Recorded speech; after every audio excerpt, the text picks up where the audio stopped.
Et ben le rock'n'roll c'est pareil. C'est des gens qui naissent en 42, 43, 45, ils arrivent après la bataille, il n'y a plus de la guerre contre Hitler, il n'y a plus rien, qu'est-ce qu'on fait? Et ben du rock'n'roll. C'est la musique de la révolte pour canaliser cette violence qu'on aurait tant aimé faire, qui nous transformerait en héros, hein, et qu'on peut pas parce qu'il n'y a plus de guerre, et ben voilà, on fait du rock. Mais évidemment, puisque c'est une musique de transgression et de violence, donc évidemment que c'est une créativité très masculine, très virile. Ça veut pas dire qu'il n'y a pas de filles. Il y a Patti Smith, il y en a d'autres, je les oublie. Ah bon? Mais évidemment qu'il y a des filles. Il y a des filles qui sont très talentueuses d'ailleurs, hein, c'est une évidence. C'est-à-dire qu'il y a une homosexualité latente et mise en scène. Il y a David Bowie qui se déguise en femme en permanence. Il y a Mick Jagger qui se tortille comme une fille. À l'époque, les chanteurs comme Brassens, Brel se moquent des rockers qu'ils traitent de tapettes.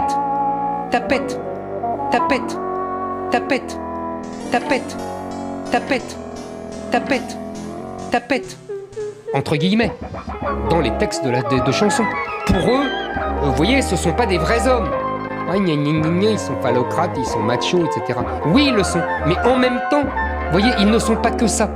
Mais parce que leur grille de lecture est idiote. Voilà, leur grille de lecture est idiote, et le problème, c'est que quand on a une grille de lecture idiote, eh ben, on dit des bêtises qu'ils définissent comme machistes. En fait, c'est pas machisme. C'est la libération sexuelle de l'époque. Voilà, ça c'est important. Je vous attendais là. Bah, évidemment. Parce que les filles se l'accaparent. Mais les filles sont là, non elles y seulement vont, complices, mais heureuses. Voilà. C'est une libération sexuelle pour les garçons et les filles. À l'époque, vous comprenez, elle s'accroche à ces garçons parce que il les emmène dans la liberté.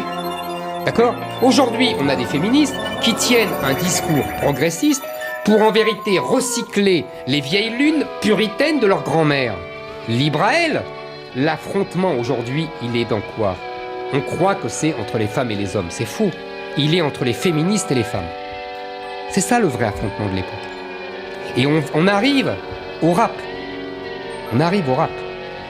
Qu'est-ce que c'est que le rap? Alors là, moi j'aime bien les stéréotypes, j'aime bien les préjugés, mais là on a un imaginaire de noirs américains islamisés. Et avec des formules en permanence où on viole les femmes, où on viole la France parce que la France est une femme. Et voilà, ça c'est l'univers du rap. J'ai pas compris le islamisé. Tout simplement parce que le rap est une musique de noirs et de maghrébins. De maghrébins, je sais pas. Il y a beaucoup aussi de maghrébins. Enfin, il y a beaucoup de noirs, mais il y a aussi des maghrébins. Et le problème, c'est que quand on a une grille de lecture idiote, eh ben, on dit des bêtises.